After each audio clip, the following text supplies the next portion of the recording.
atau terbunuh, pasti dia tidak bisa mencari nafkah. Dirinya tidak bisa mencari nafkah, keluarganya tidak bisa mendapatkan nafkah, anaknya tidak bisa mendapatkan perlindungan karena orang tuanya meninggal atau hilang atau di penjara. Jadi ada banyak sekali dimensi-dimensi kerugian yang dapat dirasakan oleh sang korban. Baik korban langsung yang dipukul, ditahan, disiksa maupun keluarganya. Nah, makanya disebut korban bukan hanya orang yang langsung merasakan kekerasan, tetapi juga anggota keluarganya yang mengalami dampak akibat dari peristiwa kekerasan tersebut. Sehingga korban juga mencakup keluarga dekat atau tanggungan korban yang langsung dan orang-orang yang telah menderita kerusakan dalam upaya membantu korban dalam kesusahan atau mencegah viktimisasi atau menjadi korban berikutnya. Nah, hukum internasional menegaskan bahwa korban dalam peristiwa pelanggaran HAM yang berat, negara berkewajiban untuk menjamin bahwa setiap orang yang hak-hak atau kebebasan dilanggar harus memperoleh pemulihan yang efektif, meskipun pelanggaran tersebut dilakukan oleh orang-orang yang bertindak dalam kapasitas resmi. Di dalam berbagai peristiwa yang diselidiki oleh Komnas HAM, aparat negara itu seringkali terlibat melakukan kekerasan. Yang melakukan itu merasa mereka melakukan tugas resmi, meskipun dalam pelaksanaan tugasnya dia telah menyebabkan hilangnya hak asasi dari korban. Nah, dalam peristiwa di mana itu juga dilakukan oleh kejahatan itu dilakukan oleh aparat negara, negara tetap berkewajiban untuk memberikan pemulihan bagi korban. Tidak hanya pemulihan yang bersifat fisik ya, diobati, dibawa ke dokter, tetapi juga pemulihan yang lebih luas, administratif ya. Misalnya tadinya dia disebut terutama di daerah-daerah yang konflik seperti di Aceh, dulu kan ada gerakan Aceh Merdeka ya, sebutnya pemerintah. Nah, maka ada proses merehabilitasi nama baik. Zaman dulu sering orang disebut OTB, organisasi tanpa bentuk ya, ekstremis, garis keras dan sebagainya. Itu harus ada pemulihannya. Dan yang ketiga, negara juga harus mengembangkan pemulihan hukum dan menjamin bahwa institusi-institusi negara yang memiliki kewenangan akan melakukan upaya-upaya pemulihan. Secara umum, hak korban pelanggaran HAM yang berat ada 3. Yang pertama, saya mulai dari yang pertama dulu, hak atas keadilan. Ini yang paling banyak kita ketahui. Kalau ada kejahatan, apalagi pelanggaran HAM yang berat, maka yang utama masyarakat, individu, korban ingin melihat adanya keadilan, di mana negara wajib memberikan akses keadilan yang efektif, misalnya dengan membawa pelaku ke pengadilan. Dan melalui pengadilan, korban dinyatakan hak-haknya. Biasanya kalau ada putusan pengadilan, maka pengadilan akan juga misalnya gini, si A dinyatakan bersalah, terbukti bersalah, dan bagi korban itu negara akan membuat putusan berhak mendapatkan kompensasi misalnya, yang jumlahnya akan ditentukan kemudian. Bisa begitu melalui pengadilan. Nah, ini adalah hak atas keadilan. Hak yang kedua adalah hak atas reparasi. Nah, ini yang hak untuk mendapatkan pemulihan atas akibat-akibat yang dirasakan atau dialami oleh korban maupun keluarganya akibat kekerasan atau pelanggaran HAM yang terjadi. Restitusi, kalau restitusi ini pemulihan yang dibayarkan oleh terdakwa atau terpidana yang terbukti bersalah. Jadi kalau A melakukan kejahatan terhadap B, lalu pengadilan memutuskan si A harus membayar ganti rugi, itu restitusi. Tapi ada kompensasi, ganti ruginya disediakan oleh negara, uangnya disediakan oleh negara. Lalu ada pemulihan dalam bentuk rehabilitasi tadi ya, pemulihan nama baik. Yang keempat adalah sebenarnya ini yang keempat, ini hak tersendiri. Jaminan kepuasan atau dan ketidakberulangan. Jadi yang tidak kalah pentingnya dari upaya-upaya keadilan itu adalah negara memastikan ke depan tidak ada lagi peristiwa serupa. Nah, hak yang juga jarang diketahui jarang dipahami oleh masyarakat adalah hak untuk mengetahui kebenaran atau right to know. Hak ini merupakan hak individu dan kolektif yang berguna untuk mencegah agar peristiwa tidak terulang lagi. Kalau kita tahu bahwa misalnya kerusuhan Mei ya, 98, siapa yang di sini tahun 98 sudah dewasa? Ada dosen ya. Yang mahasiswanya jangan-jangan belum lahir. Pada tahun 98, karena saya waktu itu sudah cukup dewasa, terjadi kerusuhan luar biasa di beberapa kota di Indonesia. Polanya seperti apa? Masyarakat itu diprovokasi, diajak untuk menjarah, pergi ke pertokoan-pertokoan mengambil barang ataupun masuk sekedar kumpul-kumpul. Saya juga ada banyak pola ya. Dan kemudian gedung-gedung itu, gedung pertokoan itu terbakar dan ribuan orang mati ya. Baik, teman-teman yang 98 masih kecil atau belum lahir tahu nggak peristiwa ini? Tahu ya?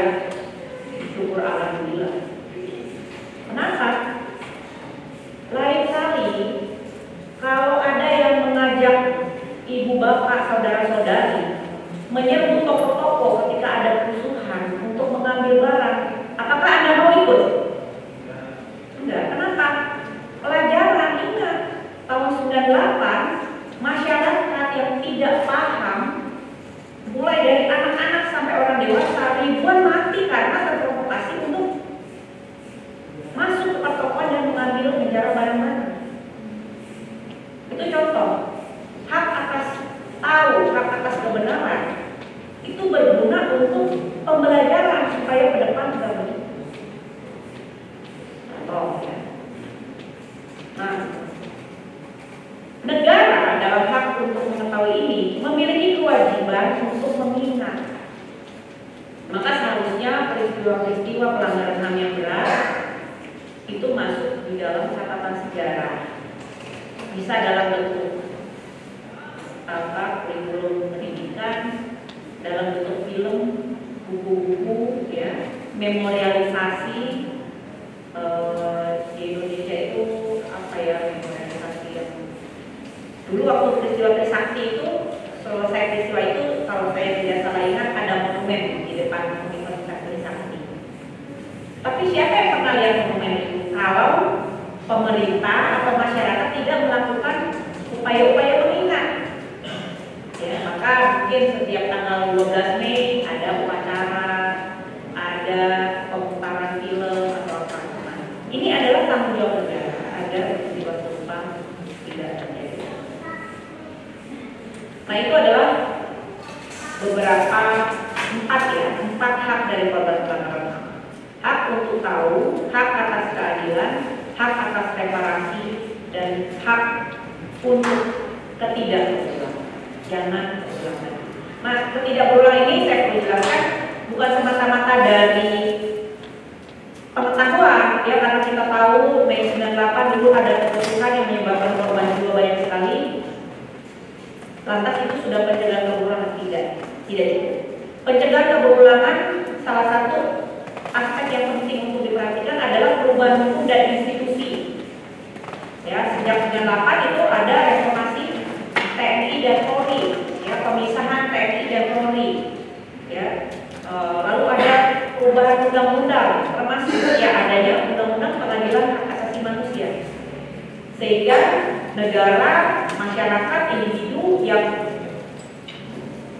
melakukan kejahatan pelanggaran HAM yang berat maka dapat dituntut secara hukum. Itu adalah bentuk-bentuk upaya pencegahan.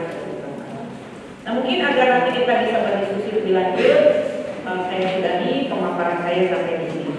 Terima kasih. Wassalamualaikum warahmatullahi wabarakatuh. Terima kasih kami sampaikan kepada Ibu Dr. Atika atas pemaparan materi yang sangat luar biasa, teman-teman. Dan selanjutnya kita akan dengarkan pemaparan materi dari Ketua Program Studi Ilmu Komunikasi. Izinkan Ibu saya bacakan CV-nya terlebih dahulu. Nama Ibu Ida Riani SOMIKO, merupakan seorang ibu dari 5 anak dan juga saat ini berkegiatan dalam bidang literasi digital dan pemberdayaan masyarakat. Untuk pengalaman bekerja, pernah menjadi scriptwriter di Radio dan Network Bandung, staf pengajar dan program studi ilmu komunikasi di Universitas Muhammadiyah Cirebon sampai dengan sekarang, dan menjabat sebagai ketua program studi di Fakultas Ilmu Sosial dan Politik Universitas Muhammadiyah Cirebon. Untuk pendidikan formal, Doktor Ilmu Komunikasi di Universitas Indonesia, lalu meraih gelar Magister Ilmu Komunikasi di Universitas Pajajaran dan juga meraih gelar Sarjana di Ilmu Komunikasi Konsentrasi Jurnalistik di Universitas Pajajaran. Baik, marilah kita sambut pemateri kita yang kedua, Ibu Ida Riani SOMIKO. Terima kasih atas kesempatannya, Mbak Risma. Assalamualaikum warahmatullahi wabarakatuh. Salam sejahtera untuk kita semua, yang hormat Pak Rektor, Ibu WR3, Bapak Dika, dan juga Ibu Ketua Komnasan, dan juga Bapak Kabiro Kerjasama Komnasan yang hari ini sudah bersama kita. Mungkin kalau ditampilkan slide saya hanya melengkapi beberapa pembahasan tentang pelanggaran HAM berat yang tadi sudah dengan sangat rinci dipaparkan oleh Bu Atika, dan juga tadi kita juga sudah mengenal bagaimana Komnas HAM itu dari Pak Gatot seperti itu.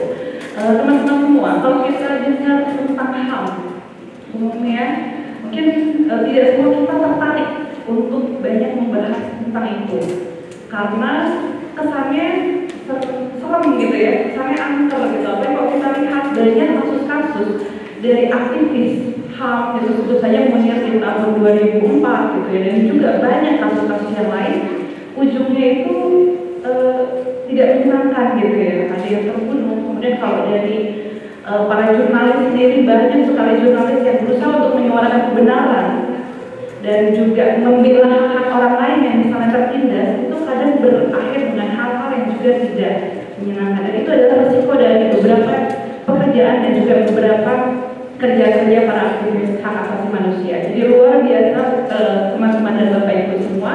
Bapak Ibu yang semua sudah hadir di sini, teman-teman yang concern terhadap hak asasi manusia adalah orang-orang yang terpilih, yang memang hanya beberapa gitu. Tidak semua kita concern, saya pikir tidak semua kita perhatian.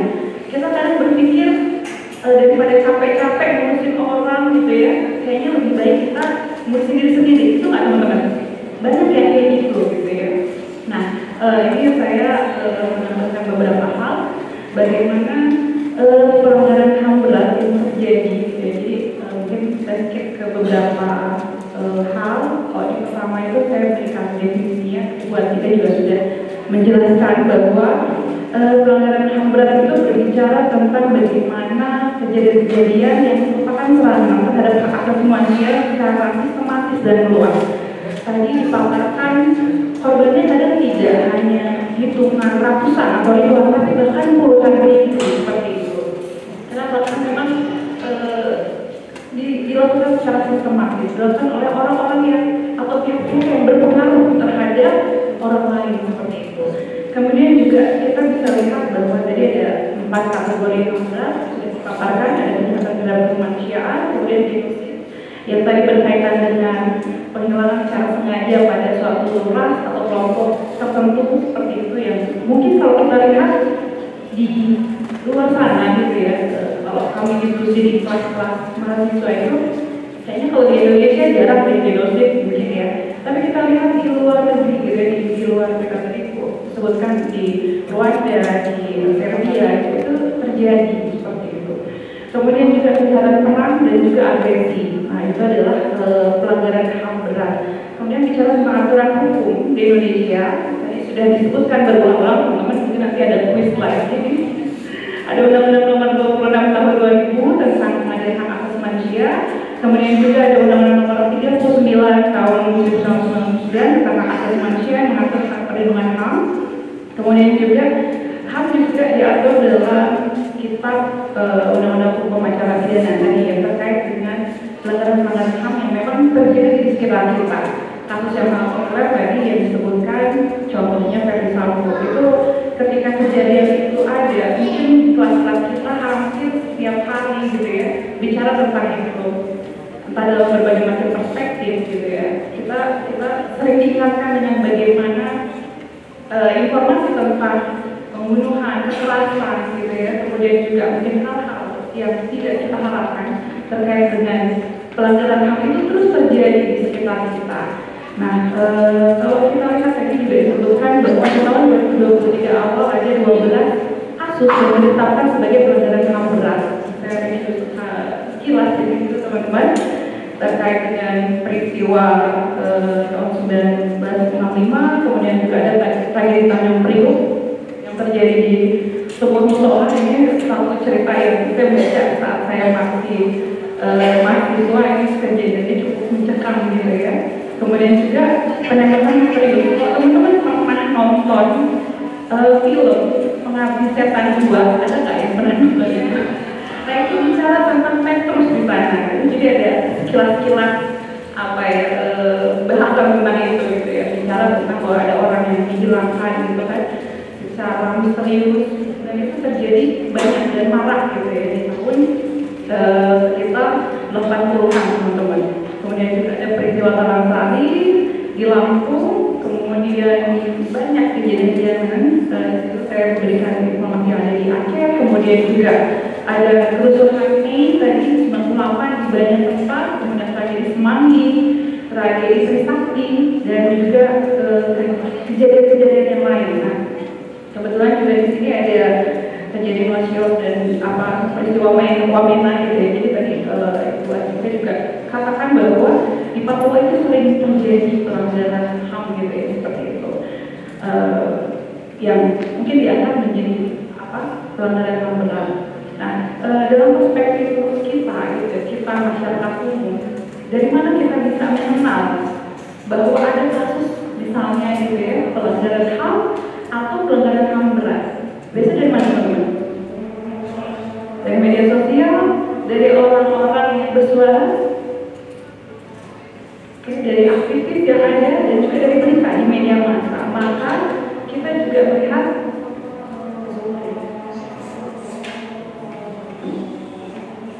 berikut sebentar.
Baik, selanjutnya Bapak Ibu rekan semua, kita bisa tahu tentang adanya kasus itu dari media. Media melakukan transformasi informasi, memberikan informasi, memberikan hak gitu ya kepada kita untuk bisa mengetahui. Kalau tadi Ibu Asika juga sudah paparkan ada beberapa hak terkait dengan korban, tapi secara umum terkait dengan hak asasi manusia bahwa media massa itu memberikan hak untuk tahu, the right to know gitu ya. Jadi kita bisa tahu banyak hal dari media dan itu merupakan suatu kerja yang tidak sedikit gitu ya. Jadi ada orang-orang yang memang konsen di sana yang berusaha untuk bisa mengabarkan kepada teman-teman bahwa ada kejadian-kejadian tertentu juga terkait dengan pelanggaran HAM tersebut. Kemudian juga ada satu karya liputan yang ini saya highlight juga, salah satu mungkin sebenarnya banyak gitu ya, tentang buku yang berjudul Oknum Aparat Prajurit. Ini adalah satu kisah picture tentang bagaimana kejadian-kejadian pelanggaran HAM itu terjadi di banyak tempat. Salah satunya kasus Talang Sari itu dipaparkan juga di situ gitu. Nah teman-teman, kemudian juga media massa memberikan peran untuk bisa mereka mengamanyakan kemudian juga mensosialisasikan isu tentang hak asasi manusia dalam banyak hal yang mungkin kadang sering sulit untuk diakses oleh masyarakat, sering untuk sulit diterima oleh masyarakat seperti itu. Kemudian juga media massa seringkali menjelaskan kepada publik bahwa bangsa ini membutuhkan pendekatan-pendekatan yang jauh lebih manusiawi dan rasional untuk bisa memahami sebenarnya ada masalah apa, ada kasus apa, ada peristiwa apa.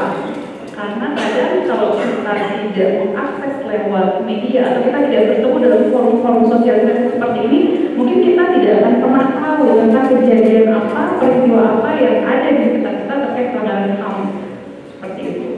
Kemudian juga kita gitu ya, juga mungkin bisa melihat bahwa banyak tantangan lain terkait HAM atau juga yang turunannya yang kalau tadi dipaparkan tentang kekerasan seksual, kemudian isu-isu lain yang juga menjadi concern Komnas HAM itu bisa kita dukung, bisa kita ketahui melalui media massa. Mengapa hal ini menjadi penting untuk kita dukung, untuk kita ketahui? Untuk kita lihat bahwa kita kembali kepada base-nya, dasarnya bahwa hak asasi manusia adalah anugerah dari Tuhan Yang Maha Esa untuk setiap manusia, untuk setiap kita. Jadi tidak ada perbedaan, meskipun ada orang yang punya sultan gitu ya, orang yang hebat, orang yang berkuasa, kemudian ada yang rakyat jelata yang biasa-biasa saja, sejatinya hak asasinya tetap sama. Kita harus punya pandangan bahwa semua orang punya hak yang sama dan kedudukan yang sama terkait dengan hak asasi tersebut. Kadang kita berpikir bahwa ketika kita bukan orang atau bukan orang yang terpandang, bukan sesuatu, kita tidak perlu untuk berbicara misalnya. Kita tidak penting untuk mengungkapkan atau mengatakan sesuatu, karena nanti pasti tidak akan didengar misalnya. Karena nanti pasti akan dibungkam. Nah itu hal yang seharusnya tidak terjadi teman-teman. Kemudian juga kita bisa lihat bahwa hak asasi ini adalah hak mutlak yang selalu melekat pada pribadi setiap manusia, setiap kita, untuk bisa kita ambil, kita buat kalau misalnya kita tidak dapatkan hak asasi tersebut seperti itu. Kemudian juga permasalahan tentang penegakan HAM juga bukan hanya menjadi tanggung jawab pemerintah atau Komnas HAM saja, bukan hanya menjadi concern dari aktivis lembaga hak asasi manusia saja, tapi juga setiap kita, teman-teman mahasiswa bisa banyak melakukan hal terkait penegakan HAM di sekeliling kita.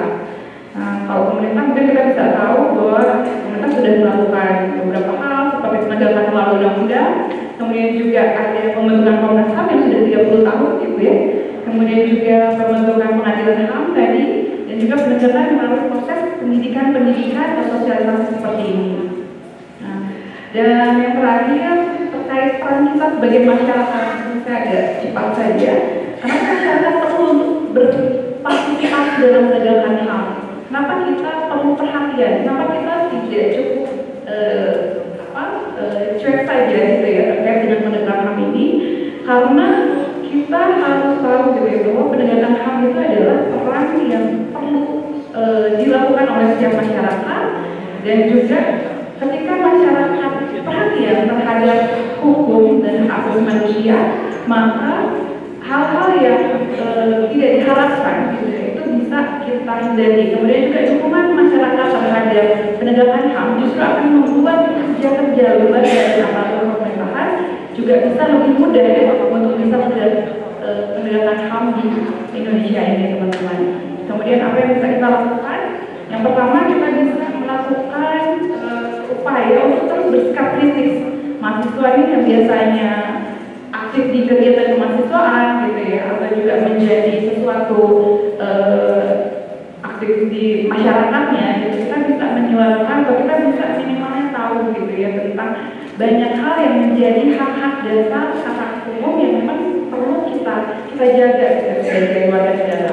Kemudian juga kita bisa melakukan dengan percaya kepada apa yang dilakukan oleh lembaga pemerintahan dan pemerintah, dan juga pada lembaga-lembaga yang memang konsen terhadap hak asasi manusia tadi. Kemudian juga kita bisa berkontribusi dalam, misalnya kalau di sekitar kita ada pelanggaran HAM, kita tidak diam saja, kita bisa bersuara, kita bisa katakan bahwa ini seharusnya tidak terjadi. Kemudian juga kita bisa juga mengawasi proses peradilan HAM yang terkait dengan bagaimana pelaku itu ada dihukum seadil mungkin, teman-teman. Kemudian yang terakhir adalah kita bisa menyebarluaskan informasi tentang penegakan HAM yang sudah dilakukan oleh Komnas HAM dan juga banyak lembaga terkait ya, di sekitar kita yang juga konsen tentang hak asasi manusia tersebut. Mungkin itu dari saya terkait bagaimana partisipasi kita sebagai mahasiswa, sebagai sivitas akademika dan juga masyarakat untuk bisa terlibat dalam menegakkan hak asasi manusia. Terima kasih. Assalamualaikum warahmatullahi wabarakatuh. Waalaikumsalam warahmatullahi wabarakatuh. Berikan semuanya yang sangat mulia hadirin atas pemahaman dari narasumber kita yang kedua, yaitu Ibu Ida Ariani SLPMIK. Kita lanjut dengan sesi tanya jawab interaktif. Langsung ya, belum saya selesai langsung sudah siap bertanya semuanya. Saya akan hanya membuka satu sesi saja, 3-4 pertanyaan. Boleh Bapak yang paling depan dulu Pak, silakan.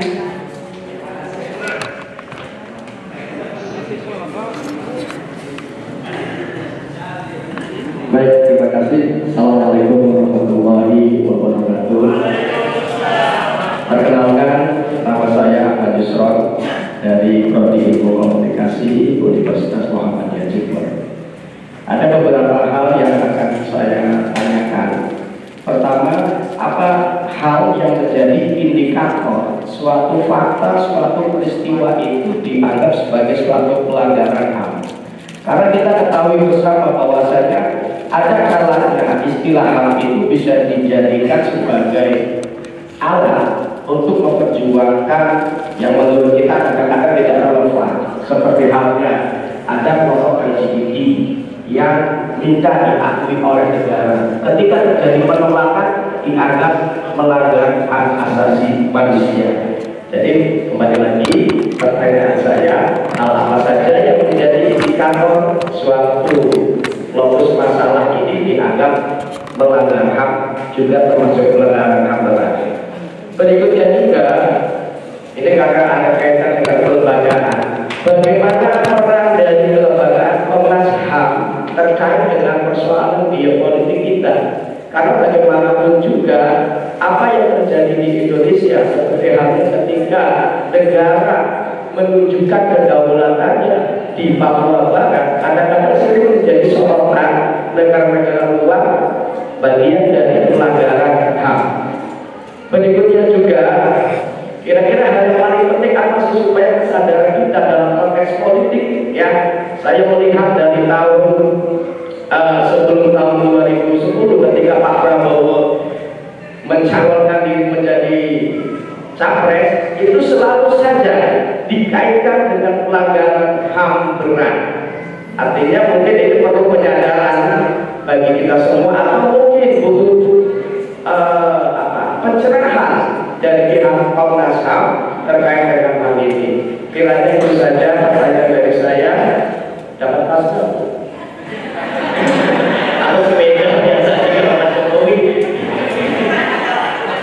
Ya, makasih teman-teman. Kita saya terima kasih. Assalamualaikum warahmatullahi wabarakatuh. Luar biasa pertanyaannya ya Pak ya. Boleh langsung dijawab saja Ibu, dipersilakan kepada Ibu Antika.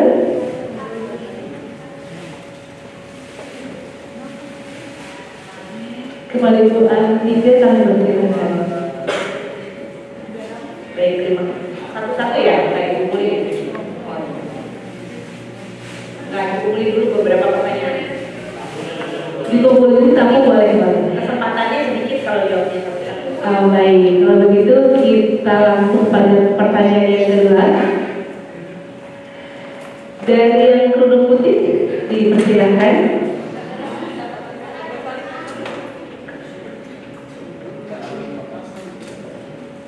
Terima kasih. Assalamualaikum warahmatullahi wabarakatuh.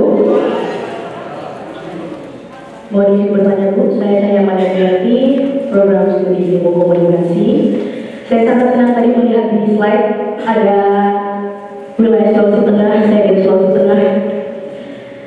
Di situ menjelaskan bahwa pada poin pertama tentang konflik agraria, yang sebenarnya kenapa saya mengupas ini karena di Sulawesi Tengah di tempat saya, Luwu, Kabupaten Banggai, itu pernah terjadi konflik besar tentang agraria, di mana di situ pelepasan hak kami, termasuk rumah saya, dan itu kami dipaksa oleh polisi untuk keluar, sedangkan kami memiliki hak, kami memiliki sertifikat yang sangat kuat, tapi di situ kami dikalahkan cuma karena uang. Jadi untuk pemerintahan ini 5 tahun lalu dari 2018 dan sampai saat ini masih terbayangkan betapa sakitnya secara psikis kami diusir secara paksa, seperti disiram pakai gas air mata Bu. Itu saya sudah merasakan walaupun posisi saya itu belum menjadi mahasiswa, tapi saya ada di baris terdepan bersama orang tua saya untuk bisa memperebutkan hak saya. Yang menjadi pertanyaan saya Bu, bagaimana dengan kami yang sampai ini pemberitaannya adalah masih akan ada eksekusi kembali, sedangkan kita masih mempunyai hak yang kuat atas sertifikat Bu. Saya sangat sedih ketika melihat Sulawesi Tengah, karena di situ, di mana di situ terjadi konflik itu yang akan tidak pernah melupakan. Artinya saya katakan menolak lupa buat kami. Pertanyaan saya adalah bagaimana dengan kondisi kami Bu, untuk bisa Komnas HAM memberikan kami pemulihan ataupun memberikan kami jalan supaya kami juga tidak diusir secara paksa, melainkan ada pun pembicaraan. Walaupun kami sudah dimenangkan oleh pengadilan, tapi ada pemberitaan bahwa eksekusi itu akan terjadi kembali, dan itu ketakutan yang luar biasa terhadap kami Bu. Sekian mungkin saya mahasiswa dari Cirebon tapi mewakili untuk Sulawesi Tengah. Assalamualaikum warahmatullahi wabarakatuh.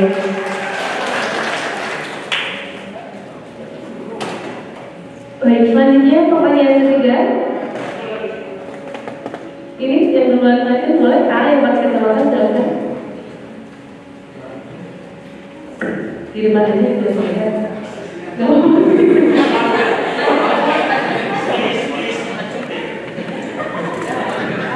Ya, bismillahirrahmanirrahim. Assalamualaikum warahmatullahi wabarakatuh. Perkenalkan, saya Rafael Sulawesi, saya dari Fakultas Hukum, Prodi Ilmu Hukum, dan saya juga representatif dari Himpunan Mahasiswa Ilmu Hukum. Saya sedikit ingin merefleksi terkait kerusuhan yang terjadi di Stadion Kanjuruhan Malang, yang mana pada dasarnya Komnas HAM sudah melakukan statement bahwasanya kerusuhan itu tidak bisa diklasifikasikan sebagai pelanggaran HAM berat. Cuma ada kejanggalan dari pemikiran saya, yang mana kalau kita melihat sebagai indikasi ataupun indikator eskalasi korban, secara data faktual kan kurang lebih 130 korban yang terjadi. Nah, maka dari itu pertanyaan saya, kenapa Komnas HAM bisa mengklasifikasikan bahwasanya perbuatan atau kerusuhan itu tidak menjadi pelanggaran HAM berat? Dasar hukum atau dasar pemikiran apa yang diberikan oleh Komnas HAM sehingga bisa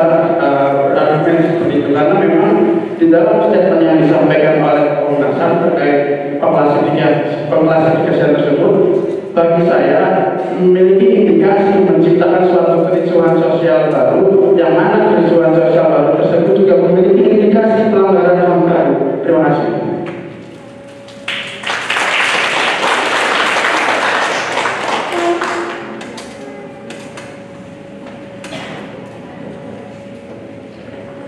Baik, terima kasih atas pertanyaannya.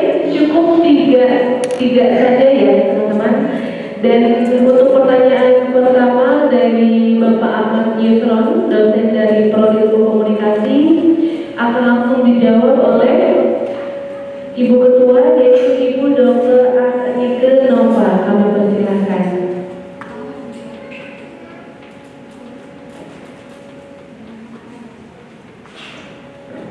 Ini kayaknya pertanyaannya saya semua.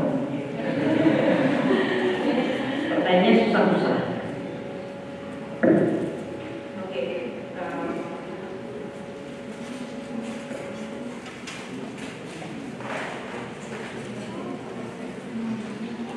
Tadi saya sudah jelaskan pada bagian awal.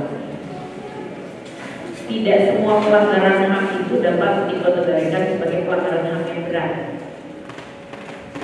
Untuk dapat dikategorikan sebagai pelanggaran HAM yang berat, maka satu tindakan pelanggaran HAM itu harus memenuhi unsur-unsur pelanggaran HAM yang berat. Kalau jenis kejahatannya ada dua tadi, genosida dan kejahatan terhadap kemanusiaan. Nah, ini selalu menjadi pertanyaan orang di luar ketika Komnas HAM menyimpulkan